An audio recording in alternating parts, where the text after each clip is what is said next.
Rubbish. Alright, cool.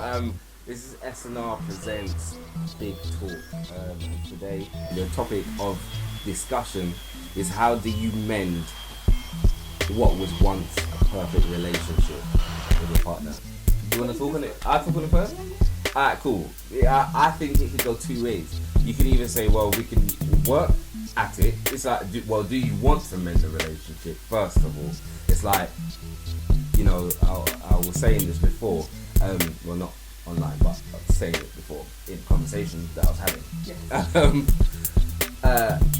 Sometimes it's not good to hold on to old things. And the analogy that I used was, and I got it in the book that you guys got me for my birthday, actually. It's about positive thinking. In a garage sale, you give away your old stuff.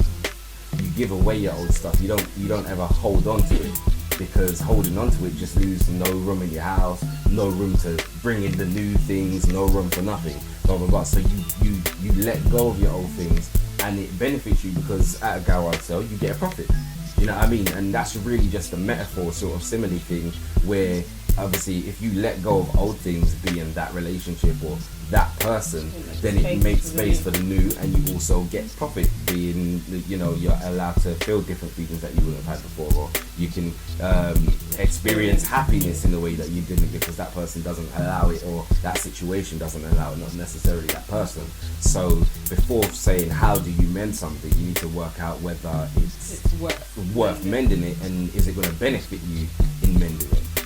And also, it's this is another analogy that I've used before in regards to whether you should mend it. I look at a relationship as a rowing boat.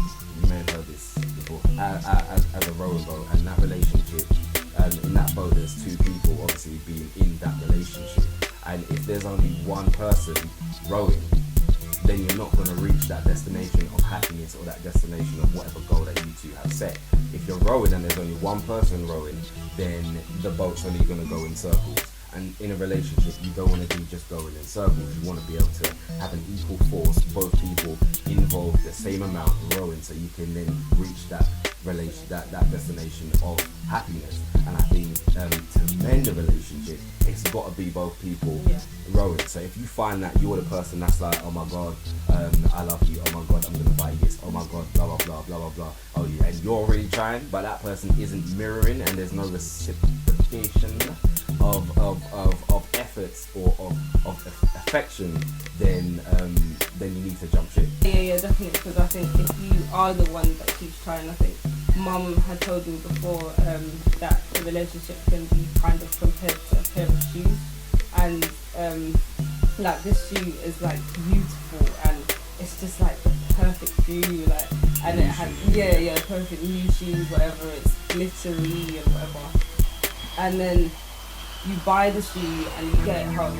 and it's too tight, but you keep wearing it because it's just so beautiful, and like it starts giving you blisters, and you try to cover it up with plasters, and you try to like make it better, you try to cover the cracks, but after a while you're going to realise, you try and take the pain, and after a while you realise like, this is actually like, my foot's going to drop off like if I don't let this shoe go, and so you have to eventually fling the shoe away. So I think that's kind of like a relationship. I think Kate Nash said it in the song, like you're trying to hold on to the cracks and the foundations. You know that you should let go, but you can't, kind of thing. And I think that you should have courage to let go if you realise that you're the one that's making more of an effort. Yeah, and I always think this. If there is that chance of coming back, then you need to look at your relationship. You've got a lot of analogies. You need to look at your relationship as like a house. And with a house, when there's a problem with it, you don't say, well, forget this house, I'm going to go buy another one. You try and fix what it is in that house that's not working. You know what I mean? So if a fuse blows, you don't say, oh, well, look at that. Look at that. Look at that. Let me go and spend another however much on a new house. You don't do that. Do you know what I mean? Because this house is your home. So you work at fixing that problem. Do you know what I think it is? I think it's knowing when enough is enough. Knowing when you've tried all that you've tried. Because if the fuse if the fuse has gone more than once and it keeps going, there's something wrong. There's a deep-rooted problem. So it can't just be let's blah blah blah. We can't give you a list of what's worth it and what's not. Yeah, like you know. Like, well, they cheated on you. It's not it. We don't know. It depends on the situation and the two people in that relationship. No, do you know what? Really, I think if a measure is if you're unhappy more than you are happy with the person, I think that it's time to kind of call it a day. So, list of things. Things you should be doing, you should be thinking, and should be blah blah blah. What you should be thinking is that it can work.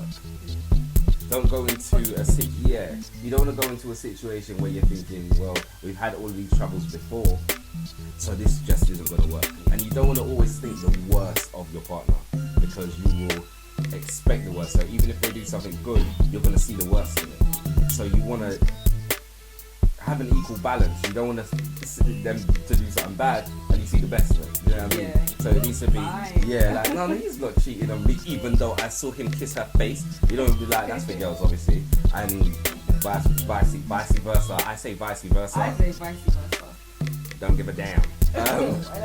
So you want to go with an open mind, open but positive. Yeah, it's a neutral mind. So be welcoming the good. Welcome the good.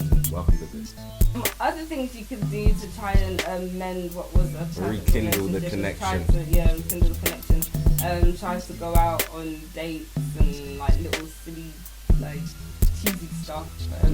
Buying roses. Bonding. Talking. Communication is key. I think that talking about one's feelings is always a good thing. Do things that you can talk about after. Like do things together that you would be able to talk about, so it takes it away from the hard stuff. The relationships that I'm not happy. Exactly. So things that you can find together. It's like what do the things that you would do with a friend. You'll go to the cinema with a friend and you can talk about the film after. You would go on the London Eye with I think do that but a girl would, didn't it? You would go on the London Eye with your friend. You can talk about that after. Oh my gosh, we can see the Eiffel Tower from Hackney or whatever it is. So something like that. Do you know what I mean? Because do those things. You can't see that Eiffel Tower. Spontaneity.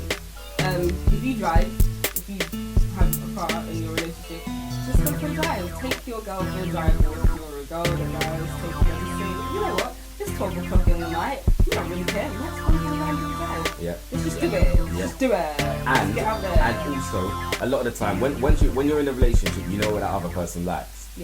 But when you've had arguments and stuff, it's easy to say, well, I'm not going to do it, or I'm not going to feed those things that she likes, or I'm not going to do this for her because I know. Because she pissed me off. You know what I mean? So if you do know, then play up to those things. If you know she likes